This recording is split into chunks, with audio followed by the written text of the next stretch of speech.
ఓం ఓం ఓం శ్రీ గురుభ్యో నమ. హరి ఓం. సభాభ్యాం సభాపతిభ్యశ్చ వో నమో నమ. పార్వతీ పరమేశ్వర సభకు నమస్కారం. నేటి పంచాంగ స్వాగతం. ఈరోజు వచ్చేసరికి 1వ తారీఖు 6 నెల 2025, అనగా ఈరోజు తిథి వచ్చేసరికి శుక్లపక్షంలో షష్ఠీ తిథి, ఆశ్లేష నక్షత్రం, ధ్రువయోగం, కోలపాకరణం. ఈరోజు ముఖ్యంగా తినకూడని వస్తువులో సేది పదార్థాలు మరియు తాటికాయ తినరాదు.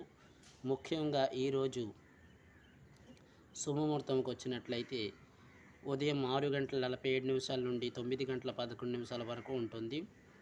ఈరోజు ముఖ్యంగా భానువారం అంటే ఆదివారం సందర్భంగా శ్రీ సూర్యనారాయణునికి ఆరాధన చేసినట్లయితే మంచి ఫలితాన్ని పొందుతారు. రోగ విమోచన కోసం ఆదిత్య హృదయం పఠనం చేసినట్లయితే మంచి ఫలితాన్ని పొందుతారు. ఇది నేటి పంచాంగ విశేషాలు. స్వస్తి.